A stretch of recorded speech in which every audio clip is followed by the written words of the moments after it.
Bueno, como les estaba diciendo, este concepto de situación educativa que lo podemos convertir en categoría para mirar, analizar las corrientes pedagógicas, bueno, ustedes lo vieron también, lo pueden haber visto como relación pedagógica, ¿sí? Hablar de la relación pedagógica y hablar de la situación educativa son conceptos similares. Perdón, hay un micrófono, no sé si quieren participar, si no, Perdón, cuidado con profe, eso. se me habilitó Sí. sin querer. No, todo bien, pero digo como para que no se superponga el audio. Bien, yo le estaba diciendo que la corriente de pensamiento que está detrás de la orientación liberal es el positivismo, ¿sí? Y el positivismo tiene una forma particular. No hay problema, no, pero saben que todas las clases las grabamos, así que está bien que me hayan recordado, porque todas las clases están grabadas. Como les decía, ¿qué concepción de la sociedad, qué concepción de sociedad tiene el positivismo? Bueno, nosotros habíamos visto, o en todo caso ya han visto, porque esto lo tienen que haber visto en filosofía, por ejemplo, que para el pensamiento liberal y el positivismo, la sociedad es un conjunto de entes individuales, es decir, no existe una sociedad como un grupo, un colectivo. La sociedad es una suma de entidades particulares, ¿sí? En ese punto, ¿qué concepción de conocimiento tiene el positivismo en términos educativos? Bueno, el conocimiento aparece aquí digamos, como el conocimiento es el conocimiento basado en la experiencia, es el conocimiento válido, casi, digamos, como por antonomasia, ¿no? Es decir, para que algo sea conocimiento, tiene que ser corroborado a través de la experiencia, tiene que ser medible, tiene que ser regulable, tiene que ser calculable.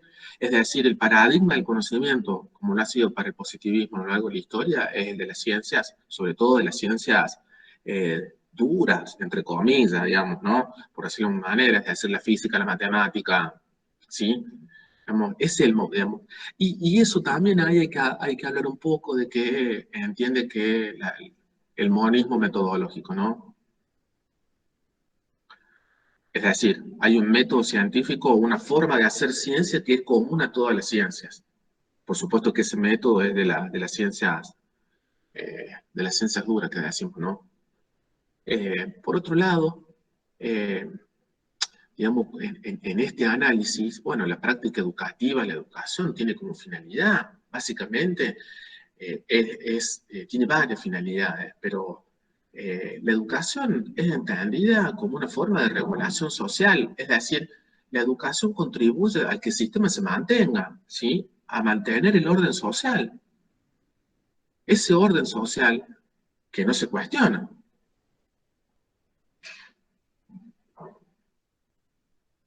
Por supuesto que en este paradigma también, aquello que se plantea como cuestionamiento, que se plantea como un cuestionamiento al orden, aquello que sale de lo normal, entre comillas, bueno, también es caracterizado como disfuncional o patológico, ¿no? Es visto como algo malo, negativo. El conflicto, usted lo ha visto en ciencias sociales esto, ¿no? Digamos, cómo dentro de esta perspectiva el conflicto es totalmente negativo, ¿sí? Entonces, bueno, digamos, por supuesto que en este paradigma, y como dijimos antes, la educación popular es casi equivalente a la escuela pública, ¿sí? A la escuela. A la educación para todo, igual a la escuela, ¿sí? Dentro del paradigma de, de lo que es la perspectiva latinoamericanista, hay una ampliación de la idea de lo que es la educación como práctica social, ¿sí? O sea, se parte de la idea de que hay múltiples contextos que educan, no solamente la escuela. Por supuesto que es importante, no lo niega, no lo rechaza. En todo caso lo pone a dialogar con otras instancias, con otros espacios que también educan, ¿sí? Digamos, y eso es porque revaloriza un poco lo que hacen los movimientos sociales, los colectivos de educación, no solamente la educación más de corte digamos, no formalizada, pero sí en este sentido oficial, por decirlo de alguna manera, ¿no? Entonces, fíjense cómo varían los supuestos, porque dentro de la pedagogía crítica la sociedad está vista como algo que se reconstruye permanentemente y que la sociedad, si bien es conflictiva, lo que se trata de hacer es de superar la desigualdad que se denuncia, las asimetrías que se denuncian. O sea, la forma de entender la sociedad dentro del paradigma crítico es de una sociedad que es altamente desigual y asimétrica, ¿sí? Desigual en términos sociales, culturales, económicos. Y cuando hablamos de la desigualdad, digamos, porque también es como una idea, un concepto muy trillado, no sé qué les parece a ustedes, pero digamos, no sabemos bien a qué se refiere esto, ¿no? De la desigualdad. Y lo que hace el paradigma crítico es decir que pensar una sociedad interdependiente significa, pero desigual, significa justamente que hay una acumulación de riqueza que genera otras cosas en muy pocas manos, mientras que hay muchas manos que no tienen nada, digamos, ¿no? Digamos, y que eso no es natural, justamente lo que el positivismo toma como principio y que hoy nosotros lo podemos ver en muchas orientaciones políticas. Pareciera que la desigualdad es natural, ¿sí? Digamos, como la pobreza, esto es casi similar a decir que la pobreza es algo natural. Digamos, eso es una falacia, digamos, muy fuerte, pero aparte, digamos, este tipo de enunciados que rompen, destrozan la capacidad de poder pensar diferente. O sea, a ver, cuando hay periodistas de Cadena 3, por ejemplo, que dicen este tipo de cosas, ¿no? Pero decir que la pobreza es algo que siempre ha estado es un enunciado tan cerrado y tan limitado que pareciera que no se puede estar en discusión, digamos, no se puede estar en desacuerdo con esto. Entonces, uno se pone a pensar y dice, bueno, a ver, cuando uno plantea una oración del sentido común como esta, lo que no está posibilitando es la divergencia. Ya eso es cuestionable, pero encima, digamos, al ser una hipergeneralización como esta, es una falacia, o sea, es un argumento erróneo, porque, digamos, no es ver, digamos, bueno, no es que en toda la historia la pobreza ha existido, digamos, y que eso tampoco significa legitimarla, digamos, naturalizarla, ¿sí? A eso me refiero. Y bueno, por lo tanto, eso quiere decir que el mundo siempre fue desigual. Y si fuese así, ¿qué se hace? ¿Se acepta? O sea, hay que aceptar que el mundo es desigual, o sea, que siga siendo desigual, donde, qué sé yo, digamos, hay como durante la pandemia, que el grupo de 500 personas más millonarias, más ricas del mundo se enriqueció, y o casualidad, todos los otros sectores en los cuales nosotros nos incluimos nos hemos empobrecido. Eso es natural, eso es casual, digamos, es culpa del virus también. No, eso tiene que ver justamente con la forma en que está organizado y en la forma en que es la dinámica del mundo, económica del mundo, ¿no? De hecho, fíjense justamente cómo para poder cuestionar esta idea de que esto es natural, sobre todo con nosotros los docentes, digamos, con las maestras, con los maestros, hay sectores políticos que siguen pensando que estamos de vacaciones, digamos, ¿no? Han sacado un proyecto, una diputada provincial de Juntos por el Cambio para que las clases empiecen en enero, digamos, del año que viene. Y lo más loco cuando uno lee algunos de los argumentos que plantea, nosotros no estamos, los docentes no están. ¿Y eso saben por qué? Porque nos odian, digamos. Hay una digamos, la derecha no puede, digamos, no puede concebir que nosotros somos los responsables de la mala calidad educativa en su pensamiento. Deberíamos ser el chip a romper, a extirpar. Somos el fusible que hay que cambiar. ¿Me entienden? Digamos, uno lee los argumentos de este posicionamiento y pareciera que es muy loco, pero pareciera que el sistema educativo se mueve sin trabajadores.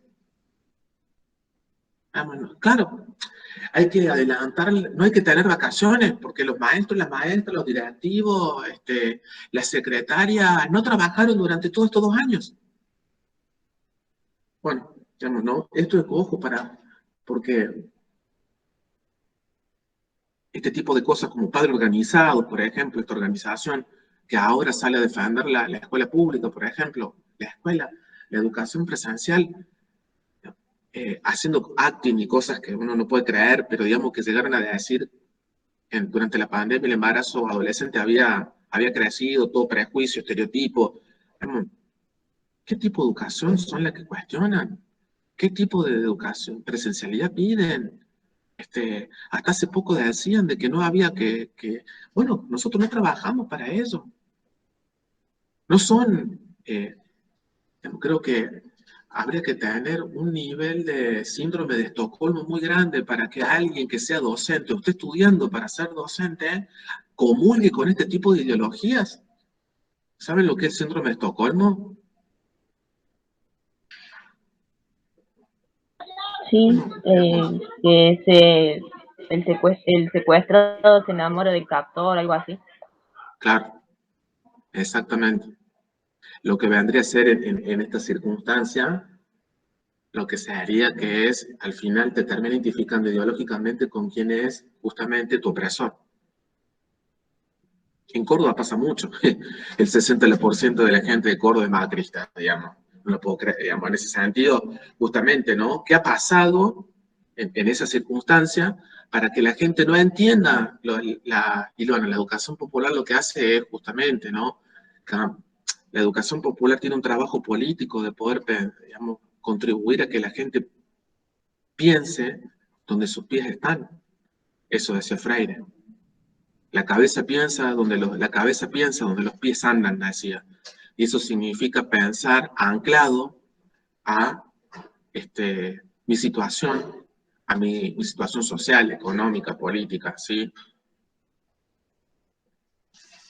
Yo he conocido personas que son, bueno, no vamos a entrar, pero a ver, ¿qué quiero decir? La educación popular nos ayudaría a que no sucedan cosas como una persona que es inmigrante termine hablando mal de los pobres de Argentina, digamos, ¿no? O al revés, que la gente, digamos, como hacen, por ejemplo, muchos hinchas de Talleres, que ven, digamos, que le dicen boliviano a los hinchas de Belgrano, cuando la cuestión no pasa por cualquier otro lado, menos por eso, digamos, ¿no? Pero, ¿cómo hace alguien, un argentino, digamos, que no se siente identificado con la piel de alguien que es de un país limítrofe? ¿Cómo hace un jujeño para querer diferenciarse de alguien de Bolivia?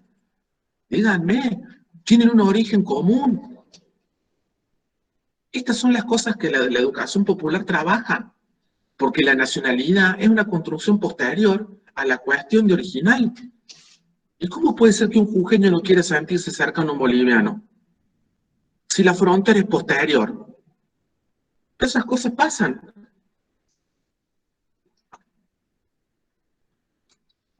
Y a eso es lo que me refiero, ¿no? Digamos, lo que viene justamente de la perspectiva latinoamericanista, trata de romper o por lo menos poner en tensión esas barreras. Ustedes a esta altura, supongo que en ciencias sociales han visto que la construcción del Estado Nacional es un proceso histórico, o sea, la argentinidad no tiene nada transhistórico. ¿Me siguen con esto que estoy diciendo? Digamos, la Argentina se construyó, no como dijo el presidente hace poco, digamos, cuando bajó la gente del barco, porque en verdad eso es repetir el discurso oficial hegemónico, pero sí que, digamos, que la argentinidad es una construcción digamos, que se hizo conjuntamente con la creación del Estado-Nación. Y la escuela tuvo un papel fundamental. Pero estamos hablando de la segunda mitad del siglo XIX. Cuando el pueblo aymara, el pueblo quechua, son muchísimo anteriores. El pueblo huichí, a eso me refiero.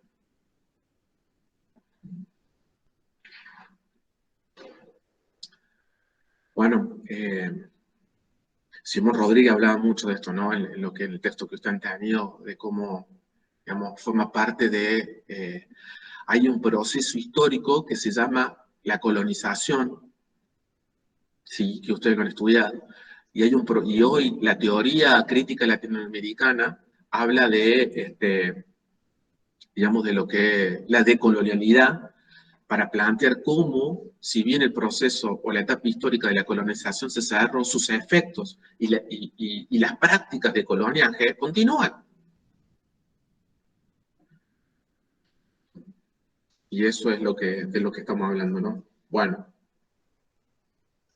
en ese sentido, fíjense ustedes cómo la teoría crítica, para mí hablar de pedagogía crítica y educación popular no son lo mismo, pero por ahí la uso como equivalencia, sí, chicas, para que lo sepan.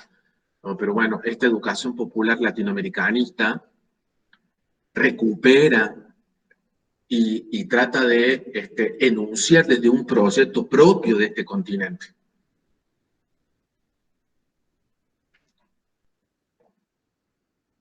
Sin dejar de lado todo lo que significa pensar occidentalmente, ¿no? Entonces, creo que por ahí va esta cuestión de fijarse cómo, en verdad, cuando alguien dice la educación popular es la educación para todos, lo que está diciendo, repitiendo, es la visión hegemónica de lo que es la educación popular. En todo caso, la visión de crear es la visión liberal de la educación popular. Es la visión de la educación tradicional. Es la visión de creer que la escuela pública o la escuela es la educación popular. El sistema educativo es sostenido por el Estado, es la educación popular. Y eso no es la educación popular si uno se posiciona, como nos posicionamos desde la cátedra, desde el paradigma latinoamericanista. Ahí está la diferencia. Tampoco es que la educación popular es el paradigma educativo de los pobres. No, tampoco. De hecho, criticamos esa visión porque, a ver, cuando Freire escribió Pedagogía oprimido, que lo escribió en los fines de los 60, principios de los 70, hablaba de una pedagogía, justamente de una perspectiva pedagógica construida por los oprimidos, pero cuando uno lee ese libro, en ningún punto Freire va a decir que es una pedagogía marginal, para nada. Y eso está bueno saberlo.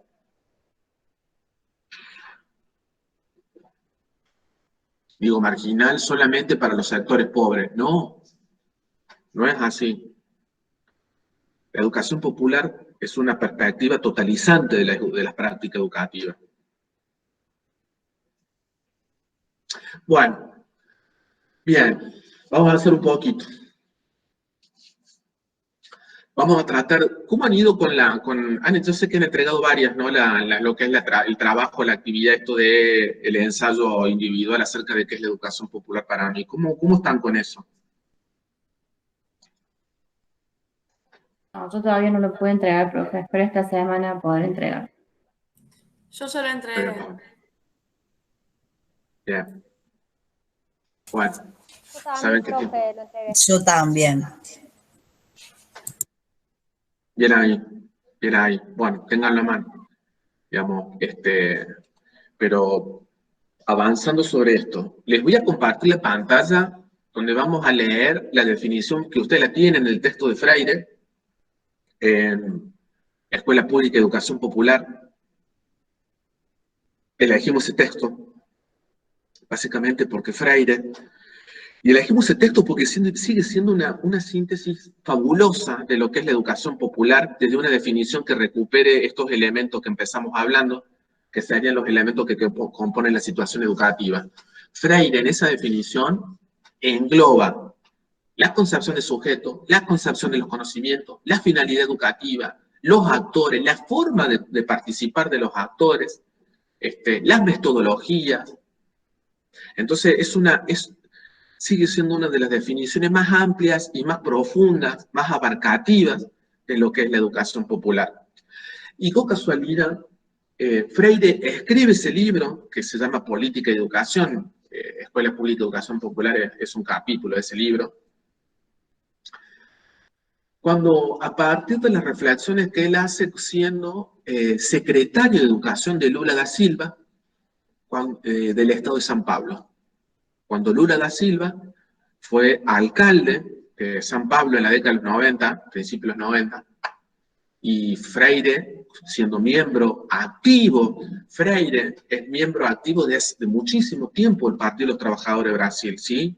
Freire era un activista también en términos políticos, más allá que también un activista religioso. Sabemos que Freire era un cristiano y un fuerte representante del cristianismo a nivel mundial, las dos cosas, ¿sí? Eso ya lo hacía poco querible a Freire por la izquierda más dura, ¿no? No sé si me siguen con esto que estoy diciendo, por ahí me da, digamos, si no me entienden me dicen, por favor, porque por ahí, ¿qué es la izquierda más dura? Bueno, se los voy a transparentar para que sepan, en Argentina, ¿qué es la izquierda más dura? El trotskismo. ¿El trotskismo tiene representación parlamentaria en Argentina? Sí, Nicolás del Caño, por ejemplo, y en Córdoba también. No me acuerdo cómo se llama la del FIT, el Frente de Izquierdas, es el ala más dura, más ortodoxa de la izquierda, o una de las alas más ortodoxas, y recién este año han tenido el sutil gesto de recuperar el aniversario de la muerte de Freire. Así imagínense. No lo quieren, porque Freire no es alguien puro. Freire representa una síntesis de un montón de corrientes, ¿no? Entre ellas el cristianismo. Entonces, ese texto del que estamos hablando, Freire se pelea con todos, porque verdaderamente fue vapuleado por todos los sectores cuando él decidió ser secretario de Educación. Bueno, ahí les voy a compartir este pedacito, que es un fragmento para que la leamos y que podamos ver justamente qué es lo que nos está diciendo Freire de esto, ¿no? Bueno, les voy a compartir la pantalla, van a que un toque.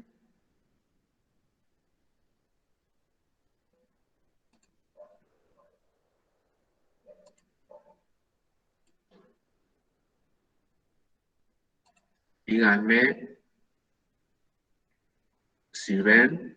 El párrafo empieza donde dice, a esta altura de la reflexión, ¿lo pueden ver? Un poquito más grande. Sí. No sé si se puede ver. Sí, profe. Se puede agrandar directamente desde la pantalla para los que tengan celular. Bien ahí. Fíjense, se los leo como para que lo compartan y me sigan para después. A esta altura de la reflexión, me parece importante dejar en claro que la educación popular, cuya puesta en práctica en términos amplios, profundos y radicales en una sociedad de clase, se constituye como un nadar contra la corriente. Es precisamente la que, sustantivamente democrática, jamás separa de la enseñanza de los contenidos el desvelamiento de la realidad. Es la que estimula la presencia organizada de las clases sociales populares en la lucha en favor de la transformación democrática de la sociedad, en el sentido de la superación de las injusticias sociales. Es la que respeta a los educandos cualquiera que sea su posición de clase, y por eso toma seriamente en consideración su saber hecho de experiencia, a partir del cual trabaja el conocimiento con rigor de aproximación a los objetos. Es la que trabaja incansablemente por la buena calidad de la enseñanza, la que se refuerza por mejorar los índices de aprobación mediante un riguroso trabajo docente, y no con flojera asistencialista. Es la que capacita científicamente a sus profesoras a la luz de los recientes descubrimientos en materia de adquisición del lenguaje, de la enseñanza de la lectura y de la escritura. Formación científica y claridad política que las educadoras y los educadores necesitan para superar desvíos que, si no son experimentados por la mayoría, se encuentran presentes en una minoría significativa. Como por ejemplo, la ilusión de que los índices de reprobados revelan cierto rigor necesario para el educador. Como por ejemplo, vaticinar en los primeros días del curso que tales o cuales alumnos serán reprobados, como si los profesores fueran además videntes. Es la que, en lugar de negar la importancia de la presencia de los padres, de la comunidad, de los movimientos populares en la escuela, se aproxima a esas fuerzas y aprende con ellas, para poder enseñarles también. Bueno, ahí sigue, ¿no? Fíjense esto que tiene mucho que ver porque ahí Freire está haciendo foco en la escuela, ¿no? Está haciendo un foco de una definición de educación popular ligada a la escuela, y eso es muy importante, porque ahí Freire rompe con las visiones más, digamos, radicales de la educación popular, que hasta el día de hoy siguen considerando que la escuela no es un territorio de la educación popular, que la escuela, como parte del sistema educativo, es también parte de la maquinaria estatal y que es pura reproducción, podríamos decir, ¿no? Es decir, hasta el día de hoy hay muchos grupos y colectivos de educación popular que consideran que la escuela es un territorio meramente de reproducción, que difícilmente se puedan hacer prácticas que sean alternativas. Y la definición que nosotros recuperamos de Freire para poder pensar la educación popular más profundamente, parte de tomar como eje, de tomar como base a la escuela. Porque, digamos, y esto está muy bueno porque es la crítica que también le hacen a Freire en ese momento, ¿no? Y fíjense esto, es la que entiende la escuela como un centro abierto a la comunidad y no como un espacio cerrado, atrancado con 7 llaves, objeto del ansia posesiva del director o la directora que quisieran tener su escuela virgen de la presencia amenazadora de extraños. Y sigue, ¿no? Pero lo que digo es, fíjense cómo hay aquí una definición fuerte, profunda, la tienen chicas en el texto, está, o sea, no es que no la, de lo que significa la educación popular. Y aparte es muy abarcativa, como él mismo le dice.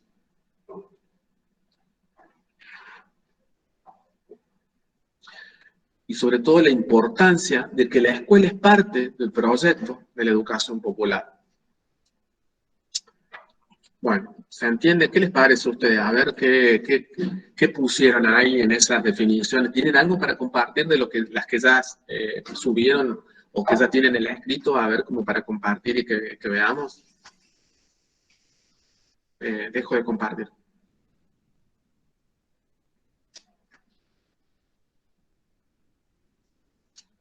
¿Quieren compartir alguna de las chicas? Pero tendría que seleccionar algunas partes porque es larga. Bueno, dale, es largo dale. El trabajo. Dale. Bueno, vamos.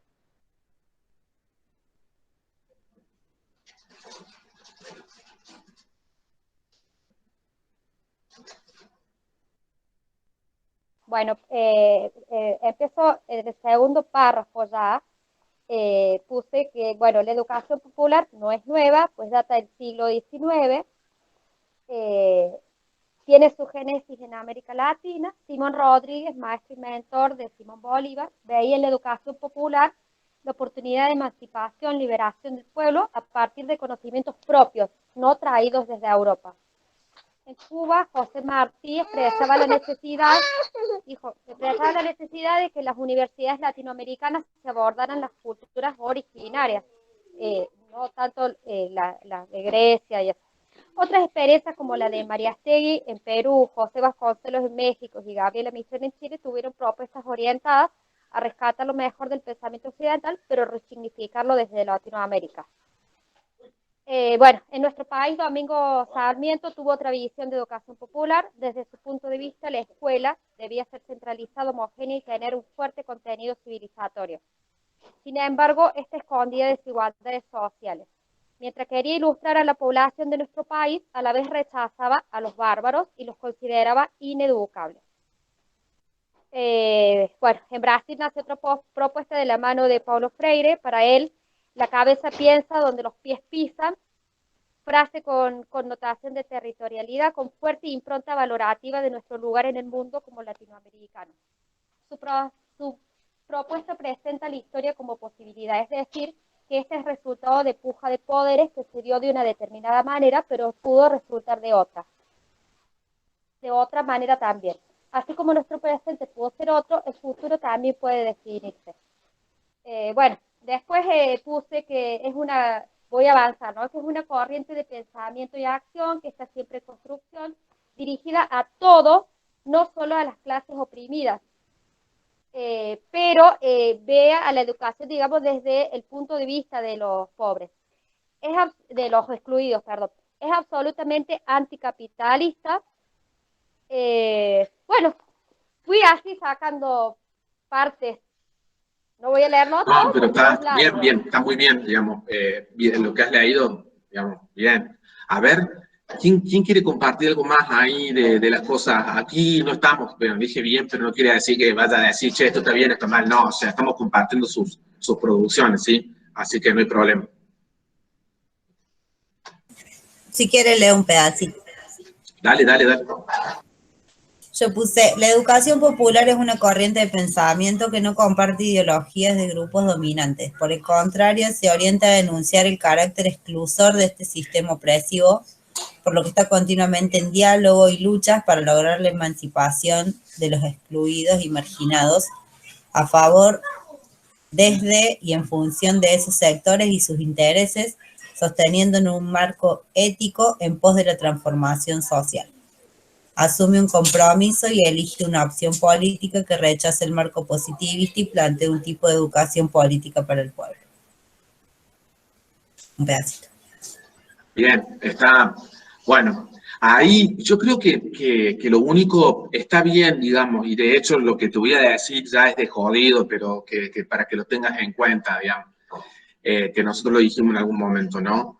Si uno se ubica en el marco latinoamericanista, la palabra es liberación y no emancipación, pero pueden ser usadas, más vale, de manera equivalente.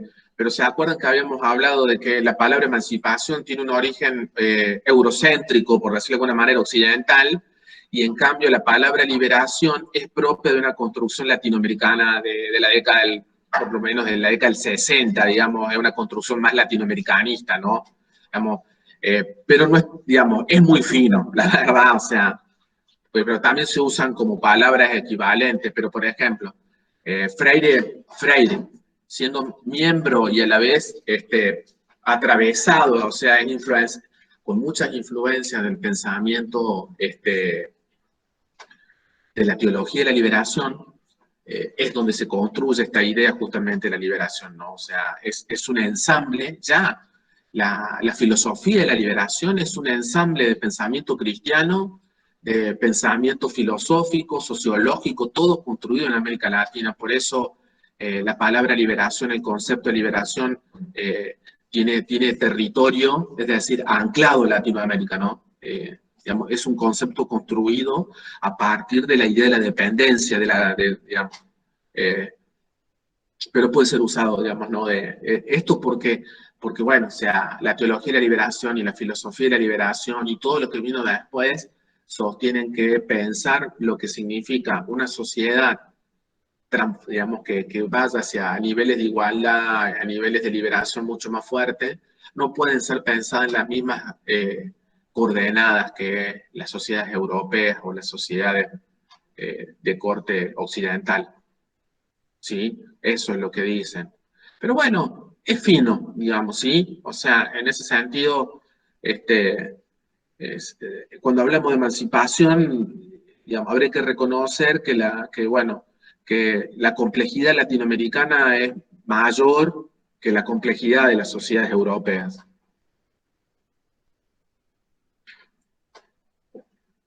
Pero está bien. Son diferentes, pero van.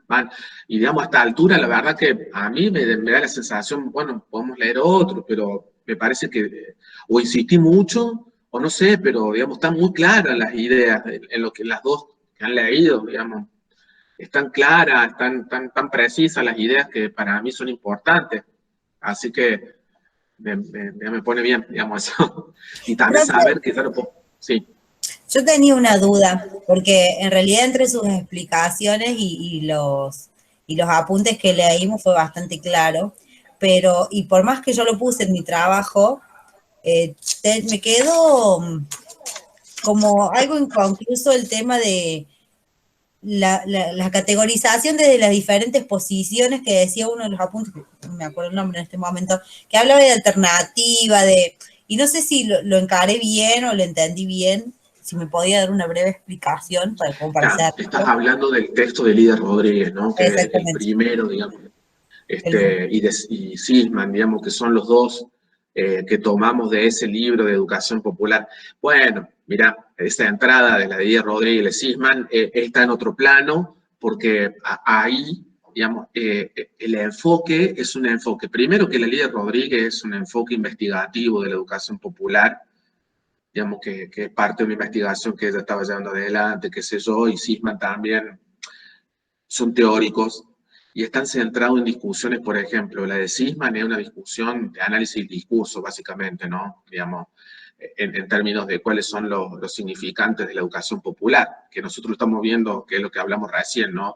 La tradición liberal y la tradición latinoamericanista, por ejemplo, o sea, y que, digamos, ¿por qué lo que plantea él, que hay una disputa en términos de sentido, es decir, por los alcances y los efectos que tiene la educación popular como corriente, ¿sí? Digamos, y lo que él plantea, recuperando, bueno, digamos, un poco del análisis del discurso político, es la idea de que una no es sin la otra, ¿no? Es decir, que una es la cara de la otra. Es decir, ambas se necesitan para poder definirse a partir de la exclusión de la otra, la diferenciación de la otra. Eso plantea Sisman, ¿no? Es decir, la educación tradicional, la perspectiva de la educación liberal, de la educación popular,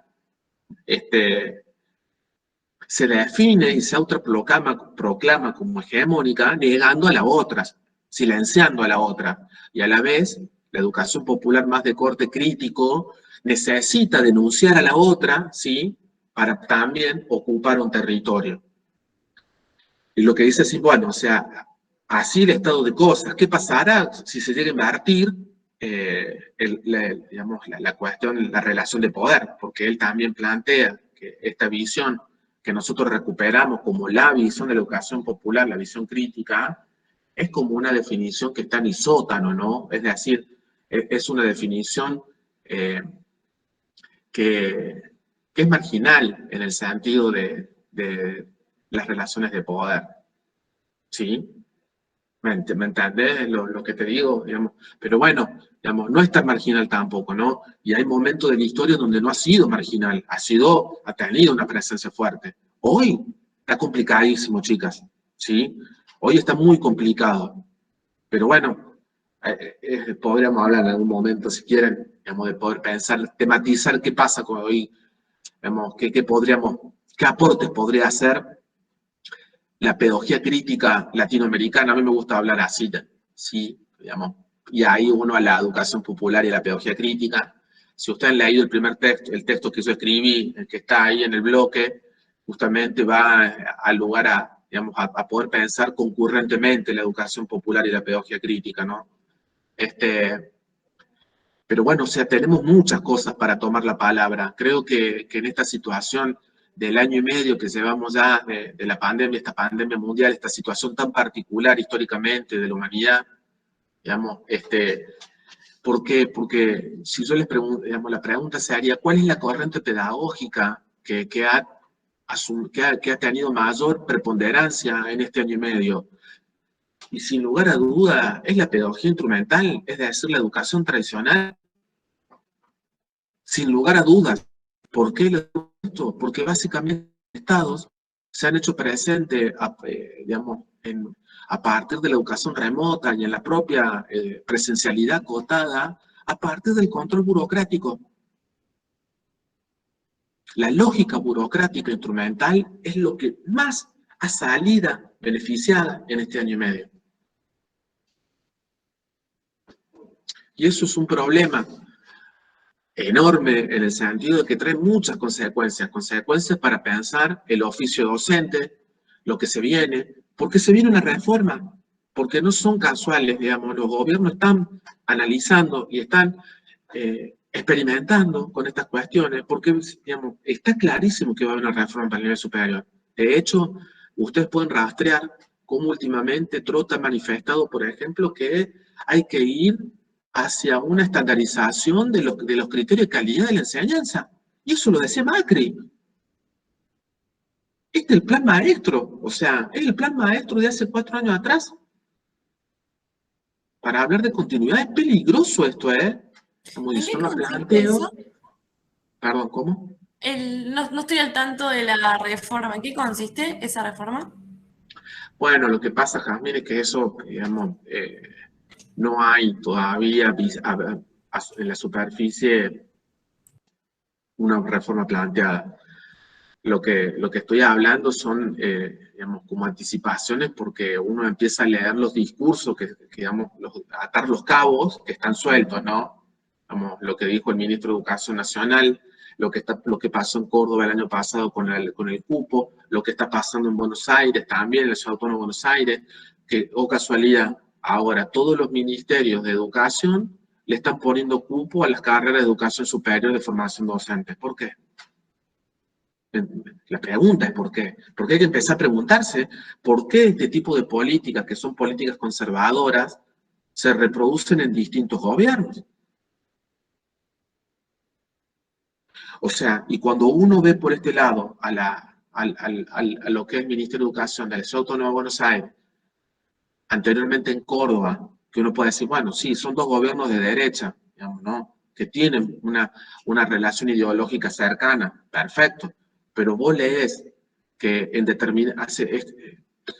no sé si este año lo podríamos buscar o el año pasado, a una declaración del ministro de Nación diciendo de que hay que ir hacia una estandarización, a un criterio de calidad en términos de cuáles son las competencias para enseñar, y esa es la línea de la OCDE, es la línea del Banco Mundial. Chicas, hace más de 20 años que el Banco Mundial tiene un montón de escritos donde le echa la culpa de que la baja calidad del sistema educativo, de los sistemas educativos en Latinoamérica es culpa de las maestras y los maestros. Así se lo digo. No es de ahora, hace más de 20 años que los organismos internacionales que tienen mucha fuerza para incidir en las agendas de las políticas públicas y sobre todo educación, vienen sosteniendo discursos donde el eje de la reforma somos nosotros, porque somos identificados como los responsables de la baja calidad. Fíjense, digamos que, y las pruebas de estándar lo que hacen es asociar el bajo desempeño, entre comillas, pero digamos, la baja nota en estos operativos estándar, las bajas notas de los estudiantes se asocian al enseñante. ¿A quién enseña? Profe, Sí. por eso es que yo he escuchado muchos maestros que critican lo que son las pruebas aprender, creo que se llaman, que son como pruebas estándar que le hacen a sexto grado, diciendo, no pueden saber qué es lo que enseña, qué tanto aprendió ese chico si sabe, haciendo preguntas de geografía, de matemática, de lengua. Dice, hay maestros que trabajan desde otra teoría, otros aprendizajes y no justamente es una fórmula matemática. Bueno, justamente eso lo vamos a ver en la unidad que sigue, pero más cuando volvamos, que tiene que ver con el tema del neoliberalismo y educación, ¿no? Justamente esto, como la política educativa del neoliberalismo es una política reinstrumental, digamos, ¿no? Y tiene que ver, por ejemplo, basan sus intervenciones a partir de las evaluaciones a los sistemas educativos, ¿no? Las evaluaciones estandarizadas, que son una fuerte incidencia digamos, está claro que de una perspectiva mucho más pedagógica, nosotros sabemos que no hay una relación de causalidad total entre lo que es enseñar y aprender, o sea, sin embargo, el supuesto de toda esta prueba estándar es ese, ¿no? Digamos, que hay una relación causal, digamos, de primer orden entre enseñar y aprender. Y ustedes lo deben haber visto en didáctica general, que la enseñanza o la acción de enseñar es una actividad propia de las y los docentes, que recuperan el aprendizaje, pero la enseñanza es un foco propio. Enseñanza y aprendizaje son dos procesos diferentes, relacionados, pero no son causalmente, digamos, relacionados. Eso, nosotros lo sabemos, ustedes lo han visto.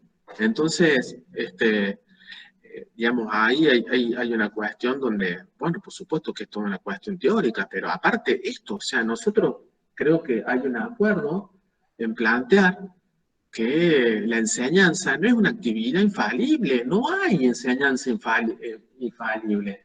Es más, todo lo contrario, como vimos en pedagogía, la enseñanza se entiende como un proceso que no es completamente determinable. Bueno, no lo piensan así las líneas instrumentales, ¿no?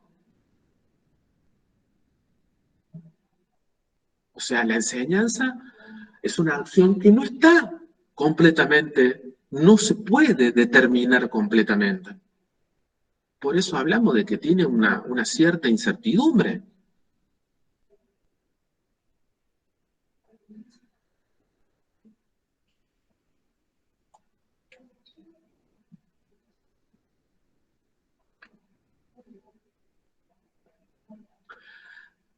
Sin embargo, y esto lo pueden vivir en práctica ustedes, es muy loco cómo en las escuelas y todavía en algunos profesorados, en las prácticas, no estoy diciendo esto que sea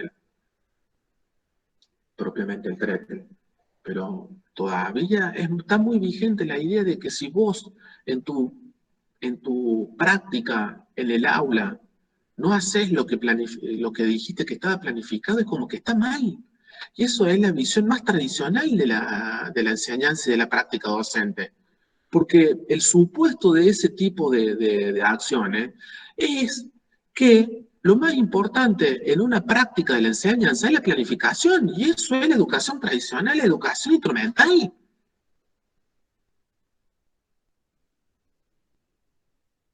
Entonces, digamos, esta visión normalista, que sigue siendo tan fuerte de creer que si vos haces cosas que no están planificadas, te fuiste al joraca, no nos permite avanzar en la enseñanza. Cuando no es así, el plan de clase es una hipótesis. La hipótesis se puede falsar. Es más, la hipótesis se plantea para ser falsada. Esto, entender el plan de clases, entender, digamos, justamente una propuesta de clase como una hipótesis, habilita a que eso que tenga errores. Las hipótesis se plantean justamente para afinarlas.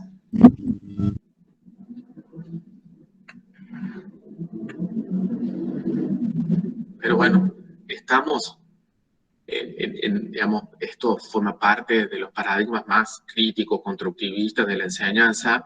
Evidentemente que el paradigma de las reformas mundiales no lo tiene en cuenta, ¿no? Digamos, es neopositivismo, como estábamos hablando recién. Digamos, es decir, ¿cuál es el indicador para estas reformas? ¿Cuál es el indicador de una buena enseñanza? Y que los chicos aprueben en un alto porcentaje. ¿Sí? No hay problema. ¿Se entiende? Fíjense.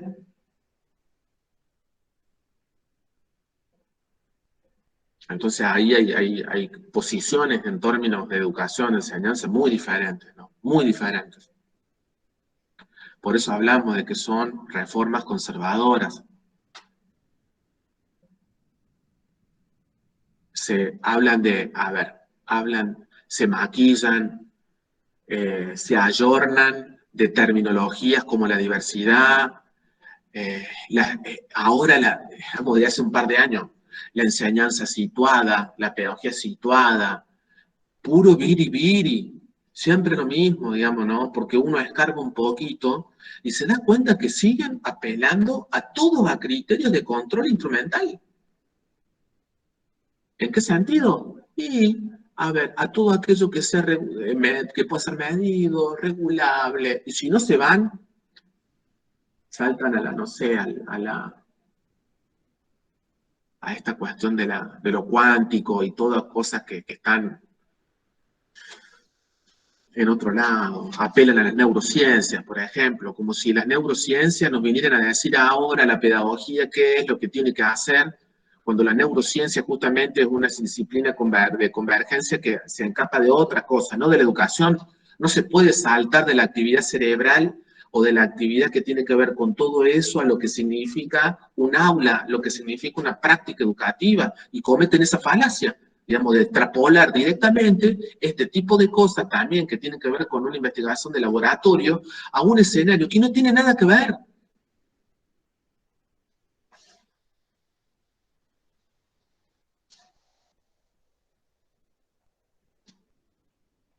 Entonces, bueno, no, sí. Profe. Y bueno, todas estas, digamos, no sé si llamarle prácticas, pero es para, digamos, seguir legitimando estas desigualdades que hay en el mundo, digamos, del sistema capitalista. Sí, bueno, las reformas conservadoras justamente se llaman conservadoras porque son reformas que apuntan a seguir sosteniendo el status quo. O sea, ¿qué es el status quo?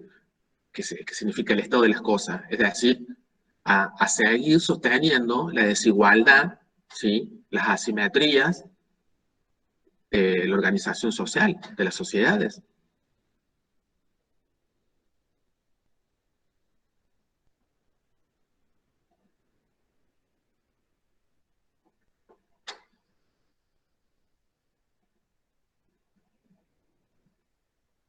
Si una reforma se planteara, perdón, hoy ya me está grabado que me equivoqué, pero si una reforma se planteara auténticamente, una reforma democrática, como recién leíamos con Freire, nos convocaría a ser parte de ese proceso de transformación educativa. Y nosotros solamente aparecemos como receptores de la reforma, como ejecutores de lo que pensó gente especialista en otro lado, en otra situación, y que poco conoce muchas veces lo que sucede en las aulas.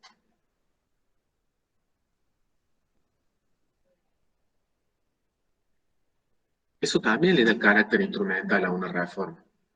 Nos convierte en cosas, en objetos.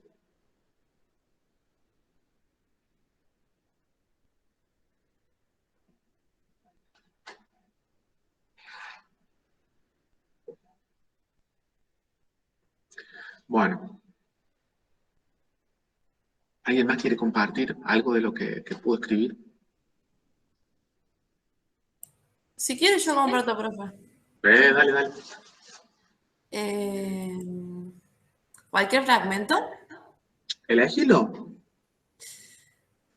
Bueno, yo puse la educación popular, un término tan mediático, tan nombrado, del cual me atrevo a decir no se conoce en profundidad su origen y proposiciones. Nos remontamos a Simón Rodríguez, uno de los personajes precursores de esta idea, que luchaba para que se creara una escuela donde pudieran asistir niños de todas las clases sociales, donde se construyera una nueva sociedad pensante, que se involucrara con la realidad.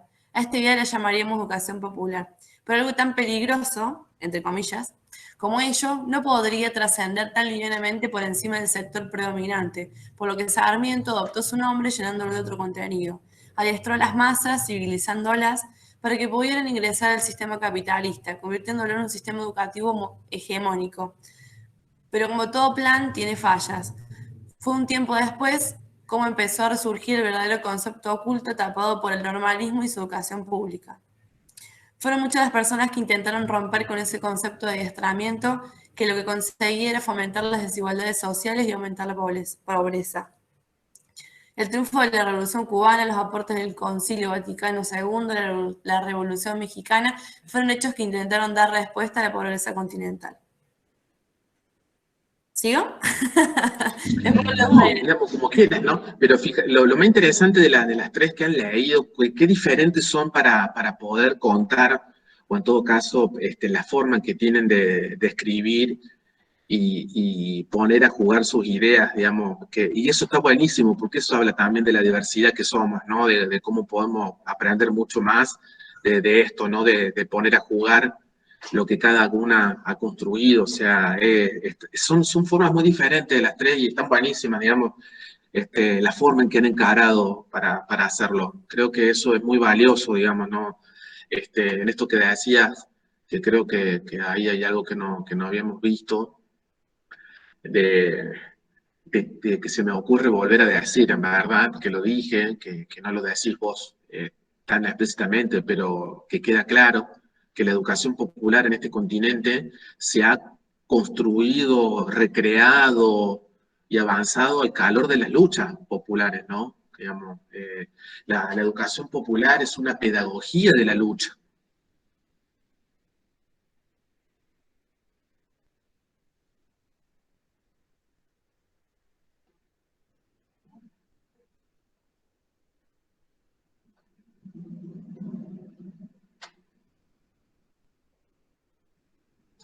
Y está bueno que ustedes lo puedan decir, digo, esto que lo vean, porque no lo decís explícitamente, directamente, como lo digo yo ahora, pero lo estás diciendo cuando estás haciendo la narrativa de cómo se fue construyendo con procesos históricos en nuestro continente que han sido muy fuertes, y eso es la lucha, ¿no?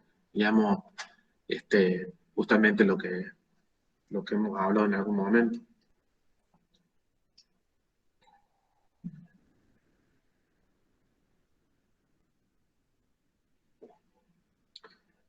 Bueno, ¿alguien más? O ya nos vamos a encontrar lo que podemos hacer. También les quiero compartir que no sé si, digamos, pero bueno, voy a tener 2 practicantes, ¿saben? ¿Les dije ya? No. No. Bueno, yo hace, creo que bueno, 2 años consecutivos que tengo practicantes que están haciendo su práctica como profes de Ciencia de la Educación de la Facultad de Filosofía y Humanidades. Y bueno, o sea, yo soy de los que cree bueno, que todo es necesario que esos espacios se abran para la gente que se inicia, ¿no? Y bueno, así que vamos a tener dos personas que vienen de la facultad a hacer su práctica con tercero A o B, no sé todavía cómo va a ser, si va a estar, porque va a ser en formato de pareja pedagógica como ustedes, pero no sé si va a ser en este tercero o en el otro todavía.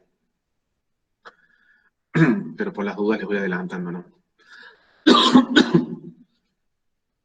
Digo, porque lo más seguro es que el tema del segundo eje lo den ellos.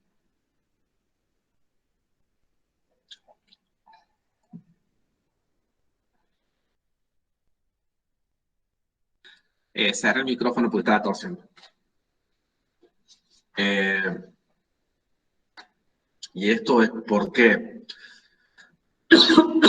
bueno, ya estoy vacunado, pero no es que me contagio ni nada, pero digo, ya tengo la primera dosis de la rusa.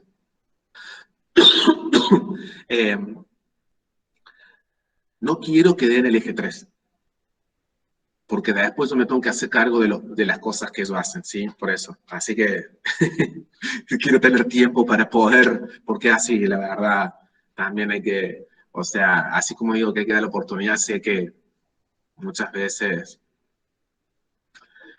hacen cualquiera, por decirlo. Así que eso. Lo más seguro es que yo quiero proponer que den el neoliberalismo. Así que bueno, seguramente con ustedes o con el tercero B van a comenzar los practicantes apenas volvamos. Se los voy anticipando, eso. Pero bueno, hay que dar una mano, o sea, yo también, cuando estudié Ciencia de la Educación, hice mi práctica en el TRETEL, ¿no? Así que también eso, o sea.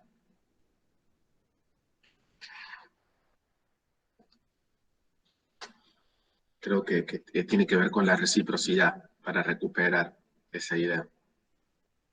Bueno, escuchen, vamos a hacer esto. Salvo que ustedes lo necesiten, pero no se puede. Siento que ya tenemos un acuerdo. La última clase que vamos a tener este cuatrimestre es la del 5 de julio, ¿sí?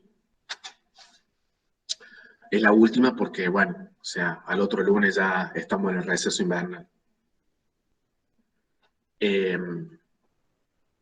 Afilen, revisen los textos, ¿sí? Y lo que vamos a hacer en esa clase es cerrar con una definición compartida, con la grupal, de qué es la educación popular para nosotros a esta altura, nosotras a esta altura. Las que no han hecho todavía, no han podido hacer ese posicionamiento, tienen tiempo hasta de acá a el lunes que viene, no el otro. Así que para el 5 de julio, sí o sí, todas tienen que tener su escrito. Las que ya lo hicieron y que, digamos, por ahí si lo quieren mejorar, cambiar algo con lo que hemos visto, incorporar, tienen tiempo también, ¿sí? O sea, eso ya queda a criterio de ustedes. Ojo, no voy a corregir esto de si está mal o bien, o sea, no van a tener notas, van a estar aprobadas todas, ¿sí? O sea, no hay problema. Me interesa más que qué hacemos con eso que han podido hacer, que es muy importante porque es su producción. Así que eso, ¿sí? Ya con eso es importante. Así que lo que quiero es que estén. Bueno, chicas, vamos a ir cerrando. Salvo que tengan alguna duda, algo. Ahí está Víctor. Hola, Víctor. No sé hace cuánto te sumaste, la verdad. Buenas noches, profesor. Este casi de principio de que empezó la clase. Ah, no te vi, no hablaste. Bueno, mortal.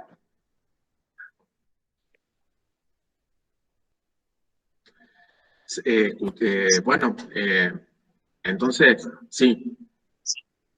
No hablé, profe, porque estoy acá en el trabajo y justo ahora darme de un lugar. Bueno, no hay problema, no te das drama. Quedamos así entonces. Para el 5 de julio hacemos la construcción colectiva de una aproximación a qué es la educación popular. Bueno. Ok, profe. Bueno, cuídense mucho, que tengan una buena semana. Un abrazo grande. Espero que estén bien. Profe. Cualquier cosa me avisen, me escriben. Un abrazo grande, chicas, chicos. Hasta luego. Chao, chao.